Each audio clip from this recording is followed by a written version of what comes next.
सिद्धेभ्यः ॐ नमः सिद्धेभ्यः। मंगलम भगवान वीरो मंगलम गौतमोगरी मंगलम कुंद कुंदादो जैन धर्मोस्तु मंगलम सर्वमंगल मांगल्यम सर्वकल्याणकारकं प्रधानं सर्वधर्माणां जैनं जेतु शासनम जैनम जेतु शासनम। देवादिदेव 1008 श्री आदिनाथ भगवान की, परम पूज्य आचार्य गुरुदेव श्री विद्यासागर महाराज की, मुनि श्री विमल सागर महाराज की, तीन कम नौकड़ों महाराजों की।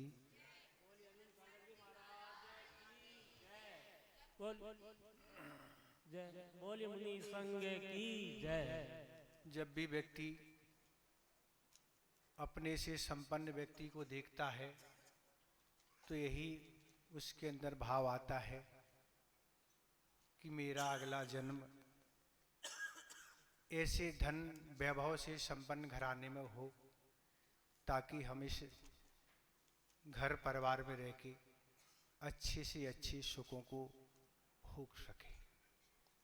अर्थात उसका भाव संसार में रहने का होता है, पर इस संसार में कुछ जीव ऐसे होते हैं कि संसार में रहते हुए भी ये भावना भाती है कि हमारा अगला जन्म संसार में नहीं होके सिद्ध पर्याय में हमारा जन्म हो। ऐसी ही भावना वह भाते हैं और ऐसी भावना के फलस्वरूप उनका ये अंतिम जन्म होके हमेशा हमेशा के लिए वह जन्म मरण के दुखों के छुटकारा पाके उस सिद्धत पर्याय को प्राप्त कर लेते हैं। ऐसे ही यह जो आगामी काल में तीर्थंकर होने वाले हैं, उस बालक का आज जन्म हुआ है। वह कोई साधारण व्यक्ति नहीं, वह बहुत पुण्यशाली आत्मा है कि जिसकी खुशी केवल परिवार कुटुंब जन तक नहीं, जिसकी जन की खुशी तीनों लोकों में खुशी मनाई जाती है। ऐसा वह पुण्यशाली जीव है। आपके यहाँ भी बालक आदि का जन्म होता है तो खुशी मनाते हैं, बैंड आदि बजाते हैं, पर उस बालक के जन्म पर 3.5 करोड़ वाद्य बजते। कितने होते हैं? 3.5 करोड़। कितने ही संपन्न घराने का कोई भी राजा महाराजा कोई भी हो, पर ये सब कुछ नहीं होता। और जहां जिन नरकों में कभी शांति नहीं होती, न संडे हो या मंडे हो, चाहे ट्यूसडे हो, कोई भी हो, वो चाहे दिन हो चाहे रात हो, वहां तो नरकों में एक ही काम चलता है कि स्वयं मार को खाना और दूसरे को मार लगाना। पर उस तीर्थंकर होने वाले का जन्म जैसे होता है, उस नरकों में भी शांति कुछ समय के लिए हो जाती है। तो ऐसे पुण्यशाली जीव का आज जन्म हुआ है। अपने जन्मदिन पर तो आप खूब खुशियां मनाते हैं। कहीं माए पहले आपकी प्लानिंग रहती है, कई कार्यक्रम में आप उपस्थित होते देखते रहते हैं, और उससे बढ़िया आपको कार्यक्रम करने का भाव होता है। पर पंचम काल में किसी का भी सम्यक्त के साथ जन्म नहीं होता। जिसका भी जन्म होता है मिथ्यात के साथ ही जन्म होता है।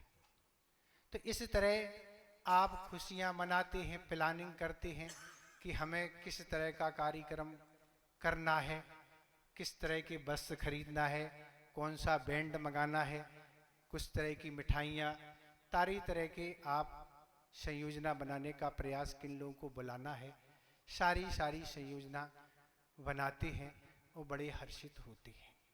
और लोग महाराजों के पास आते यही कहते, महाराज आज हमारा क्या है, बर्थडे है। क्या कहते हैं? आज हमारा बर्थडे है, आज हमें आप आशीर्वाद प्रदान करें। हम तो कुछ कहते ही नहीं, पर आज वही बताने का अवसर है, तो हम तो यही कहते हैं कि इन शब्दों में कुछ सुधार कर लें आप कहते हैं आज हमारा बर्थडे है, तो उसको ऐसा नहीं कह के ऐसे करो आज हमारा बर्थडे है। क्या बोलना है? आज हमारा बर्थडे है। क्योंकि आज तक हमने 10, 15, 20, 25 जितने वर्ष के आप हो गए, उतने वर्ष आपने बिना धर्म के गंवा दिए। इसलिए क्या सोचो, आज हमारा बर्थडे है, इतने वर्ष हमने बिना धर्म के अपनी, जैसे भी महाराज ने कहा, आचार्य महाराज ने यही कहा था कि वर्षगांठ उसे ही कहते हैं अपनी गांठ से एक वर्ष निकल जाना, उसको बोलते हैं वर्षगांठ। ये हिंदी शब्द है, वो इंग्लिश शब्द है। तो इस तरह लोग कहते हैं, तो हम तो यही कहेंगे, ये कहो आज हमारा बर्थडे है, हमने इतनी आयु को बिना धर्म की गंवा दिया और आप बड़े हर्षित हो रहे हैं, आज हमारा क्या है? बर्थडे है। तो इसलिए अपने जीवन में धर्म को अगर हम ला रहे हैं और धर्म की ओर बढ़ रहे हैं, तो हमारा कुछ कल्याण आगे होने वाला है। 24 तीर्थंकरों में अधिकांश तीर्थंकरों का यही आता है कि जिस दिन उनका जन्म कल्याणक है, उसी दिन उनका तप कल्याणक है। जैसे ही तीर्थंकर गृहस्थ अवस्था में रहते हैं और जैसी वह याद करते हैं कि हमारी इतनी उम्र हो चुकी है और हम अभी तक वैराग को धारण नहीं किया, पर उसी जन्म के दिन तप को अंगीकार कर लेते हैं। सारा राजपाट कल आपको दिखाया जाएगा, उसको त्याग करके उस तप को अंगीकार करके जंगल चले जाते। तो ऐसे वह तीर्थंकर होते हैं। पर संसारी प्राणी तो बस जन्म में बहुत हर्षित होता है, पर आज तक हमने इतना समय गंवा दिया। सिद्धांत ग्रंथों में एक शब्द आता है आबीची मरण। आबीची मरण का अर्थ क्या होता है? जो हमें आयु मिली है, उस मिली हुई आयु में से प्रत्येक समय निषेक खिल रहे हैं। अर्थात मिली हुई आयु में से प्रत्येक समय हमारी आयु कम होती चली जा रही है। जिस तरह कोई व्यक्ति अस्वस्थ हो जाता है, डॉक्टर के पास जाता है, कमजोरी आ रही लगती है, डॉक्टर एक आपको बाटल लगा देता है और जैसे ही बाटल लगाता है, उस बाटल में से एक एक बूंद आपके शरीर में प्रवेश करती है और बाटल में जितनी भी वह ग्लूकोज की मात्रा थी, अब धीरे धीरे कम होती जा रही है। अब जितनी उसमें मात्रा 300-400 ग्राम थी, उतनी नहीं रही। इसी तरह मिली हुई आयु में से निषेक खिरते चले जा रहे हैं, चाहे हम जागें और चाहे सोएं। तो निरंतर वह मिली हुई आयु कम होती जा रही है। मतलब आबीची मरण का अर्थ होता है प्रत्येक समय हमारा मरण हो रहा है। देव और नारकियों का तो अकाल मरण नहीं होता, जितनी भी उनको आयु मिलती है वो उनको भोगना पड़ती है। पर मनुष्य और तिरंचों का कोई नियम नहीं है, अकाल में भी मरण हो सकता है और पूर्ण आयु वो कर भी मरण हो सकता है। तो ऐसा मनुष्य तिरंचों का कोई नियम नहीं, कभी भी हो सकती है। जिस तरह आप घरों में रसोई घर में गैस का सिलेंडर लगाते हैं, उस पर आप डेट डाल देते हैं, इस डेट को आपने लगाया, 1 माह ये सिलेंडर चलेगा, आप अनुमान लगा लेते हैं। पर वह सिलेंडर 2-3 दिन में लगाया और फट गया या लीकेज हो गई उससे गैस, तो वह 2-3 दिन में ही वह सिलेंडर समाप्त हो जाता है। इसी तरह ही अकाल मरण कहलाता है। मिली हुई आयु कभी भी समाप्त हो सकती है। तो इस तरह का आज यह प्रसंग है। उस तीर्थंकर बालक का जन्म हुआ, जिसका तो सब निश्चित है, नियम से उसको मुक्ति मिलना है, पर हम आपका कोई भी निश्चित नहीं है। तो जन्मदिन की खुशियां हम तो खूब सारी मनाते हैं, अच्छा से अच्छा मनाते हैं, पर जो पुण्य के लिए कारण है, ऐसे प्रभु होने वाले का आज जन्म हुआ, हमें कितना अंदर से उत्साह है। ये कोई काल्पनिक घटनाएं नहीं है। आप सोच रहे हो कोई कल्पना से कोई उपन्यास की कोई घटना हो, कोई सीरियल की घटना हो, नहीं। जो भी आचार्यों ने पुराण ग्रंथों में बताया है, प्रतिष्ठा ग्रंथों में जो लिखा है, उसी आधार पर ये कार्यक्रम बताए जाते हैं। ये कार्यक्रम बहुत छोटे रूप में भी हो सकते हैं, हो सकते ना। पर छोटे रूप होने से सब इससे शिक्षा प्राप्त नहीं कर पाएंगे।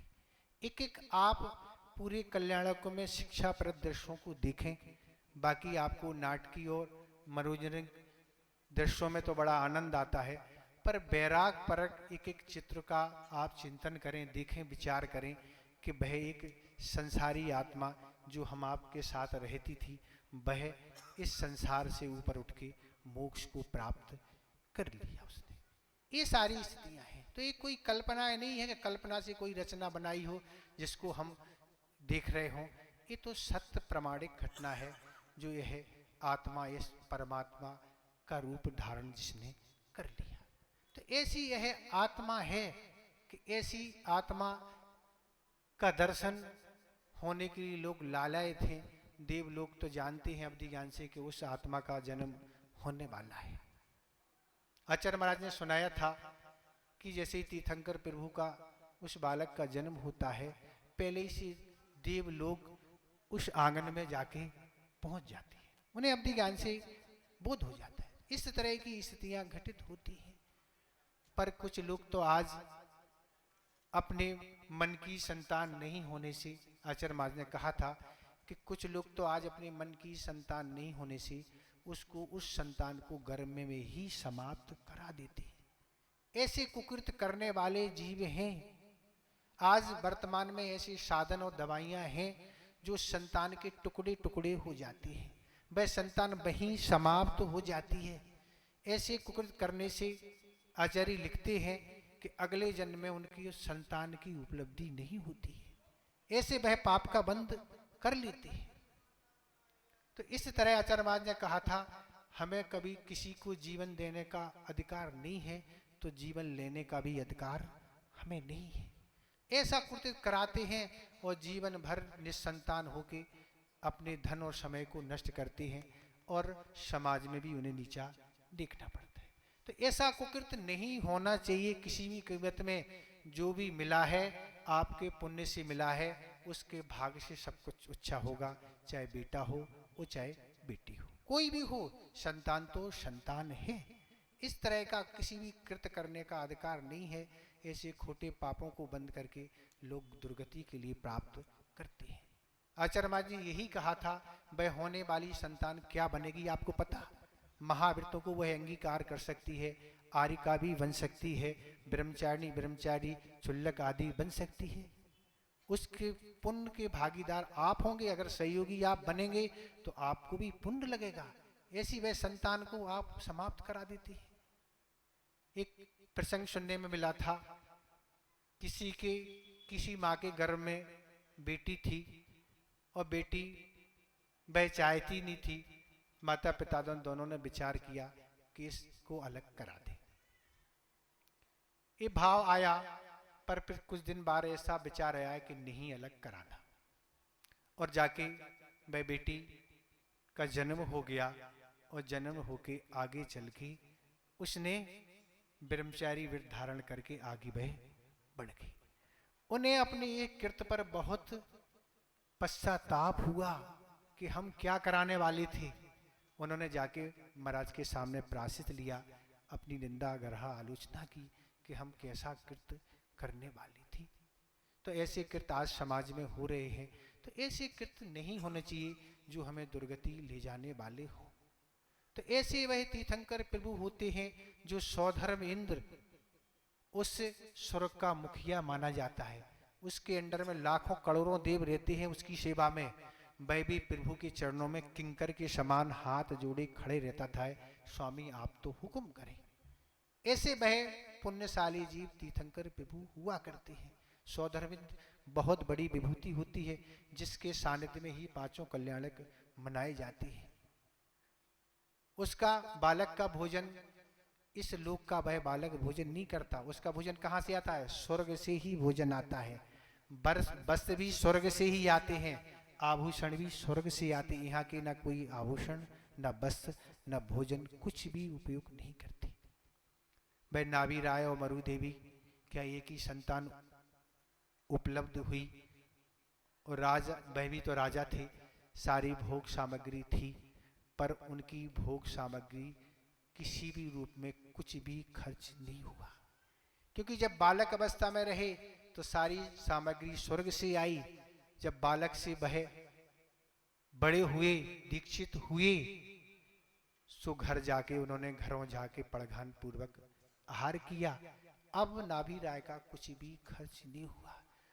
तो यह खर्च होना भी बड़ी पुण्य और भाग्य की बात है। तो ऐसे तीर्थंकर प्रभु हुआ करते हैं कि जिनका आज जन्म है और वह उसी दिन तप को अंगीकार करके अपने आगामी जीवन को अच्छा बना लेते हैं। कोई आत्माएं संसार में जो रह रही हैं, यहीं से वह आत्मा मुक्त होती हैं और उनका कल्याण होता है। कोई अलग से जगह नहीं है जहाँ से कोई तीर्थंकर प्रभु बनते हो। तो ये काल्पनिक घटनाएं नहीं, इन घटनाओं को आप मनोरंजन का साधन नहीं समझें। इससे अपने जीवन को वैरागमय बनाएं और पुण्य संचय करें। आप जो भी सीरियल, फिल्म आदि देखते हैं, उनसे तो सारा का सारा पाप का ही बंध होता है और आपके कुसंस्कार ही पड़ते हैं। पर ऐसे दृश्य और ऐसी चीजें देख के आपको अपने अंदर वैराग आना चाहिए, सच्चाई को समझना चाहिए कि वस्तुतः इस संसार की क्या हालत है। तीर्थंकर के चरणों में 32,000 मुकुट राजा कल आप देखेंगे जो उनकी सेवा में खड़े रहते हैं। वो कोई व्यापार, खेती, किसानी उनको कुछ नहीं करना पड़ती है। ऐसे वह पुण्यशाली जीव होते हैं, पर वह भी सब कुछ त्याग करके अपने जीवन को अच्छा बना लेते हैं। तो इस तरह अपने जीवन को आप बनाएं। आचार्य महाराज ने यही कहा था कि हर व्यक्ति को अपने जीवन का वर्गीकरण करना चाहिए। वर्गीकरण इस तरह से कि जिस तरह से व्यक्ति की आयु बढ़ती है, उस उम्र के हिसाब से उसको तप त्याग की ओर बढ़ना चाहिए, जिससे उसका आगामी जीवन अच्छा बन सके। नहीं तो उम्र बीतती जाती है और व्यक्ति अपने आगामी जीवन को अच्छे बनाने के लिए कोई भी उपक्रम नहीं करते और अंत समय भी उसका इसी तरह निकल जाता। पर हम तो यही कहेंगे कि जीवन का वर्गीकरण तो करना ही चाहिए। जीवन के साथ दिन का भी वर्गीकरण होना चाहिए। अगर आपका दिन का वर्गीकरण नहीं होगा तो सुबह से शाम आपकी यूं निकल जाएगी। लेकिन आपका सुबह से शाम तक और शाम से सुबह तक का कार्यक्रम निश्चित होगा, नियम संयम से जुड़ा होगा, धार्मिक वातावरण से जुड़ा होगा, तो निश्चित है आपका अगला जीवन वैमानिक देवों में ही होगा। नहीं तो इस तरह से आप नहीं जुड़ते हैं तो बिल्कुल कभी भी खतरा आ सकता है और इस मनुष्य पर्याय को आप खो सकते हैं। तो इस तरह से ये बहुत सारे विषय तो देना नहीं है, बहुत सारा आप सुबह सुन चुके, अभी भी सुने और आपको महाराज भी सुनाने वाले हैं। तो इस तरह से ज़्यादा कुछ नहीं बनाना है। संक्षेप सार से आप तो इतने ही समझें कि ये कार्यक्रम आपको बड़े पुण्य और योग से मिले हैं। इन कार्यक्रम को अच्छे देखते हुए अपने आगामी जीवन को अच्छे बनाने के आपको प्रयास करना है। समय को नहीं काटना है, आपको कर्मों को काटना है। समय तो आपका कट जाएगा 5 दिन में, वैसे 7 दिन का होता तो 5 दिन का, 5 दिन में 2 दिन तो निकल गए।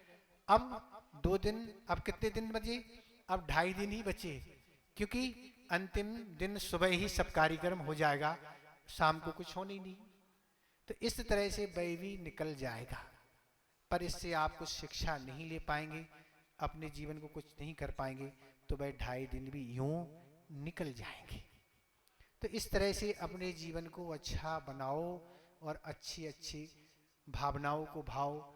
गुरुदेव ने कहा था, पहले के लोग थे, जो बूढ़ी दादी होती थी, माँ होती थी, वह शाम को बच्चों को अच्छे अच्छे महापुरुषों की कथाएं सुनाती थी, अच्छे अच्छे सतियों की कथाएं सुनाती थी।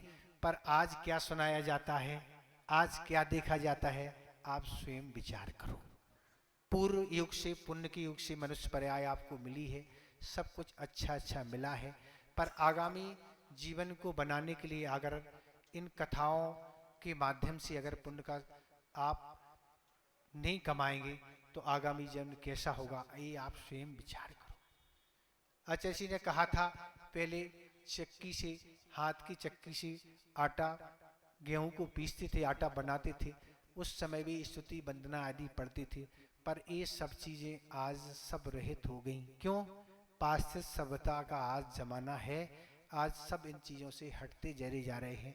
पर विचार हमेशा यही करो, क्योंकि आचार्य महाराज ने यही कहा था कि सौभाग्यशाली वह नहीं है जिसके पुण्य का योग है। सौभाग्यशाली वह नहीं है जिसके पुण्य का योग है, सौभाग्यशाली वह है जो पुण्य के उदय में पुण्य के कामों में लगा है। सौभाग्यशाली इसको नहीं कि पुण्य के योग से सारी धन वैभव संपदा सारी अनुकूलता है, उससे कुछ होने वाला नहीं है। जाएंगे नकल की पूरी छूट है, आपको कोई दिक्कत ही नहीं ना। आपको जिस कॉपी पे लिखना वो कॉपी भी दे दी गई है, गाइड भी दी गई, पेन आपको तो सिर्फ उतारना है। अब इसमें क्या कठिनाई है? कोई कठिनाई है ही नहीं, आपको कोई कठिनाई नहीं। हमारे जो तीर्थंकर महापुरुषों ने जो कल्याण का मार्ग चुना, जो भी उन्होंने क्रियाएं की, जो भी उन्होंने कार्य किए, भाई ठीक आप वैसा करते चले जाएंगे तो भी आपका आगामी जीवन सुंदर बन जाएगा। ज़्यादा कोई आपको अलग से कोई करने की बात ही नहीं, इतना सरल मार्ग है और उस मार्ग पर आप चल के बहुत अच्छा जीवन बना सकते हैं। ज़्यादा कुछ हम बताना नहीं है, इतने ही हम पर्याप्त समझते हैं। अहिंसा परमो धर्म की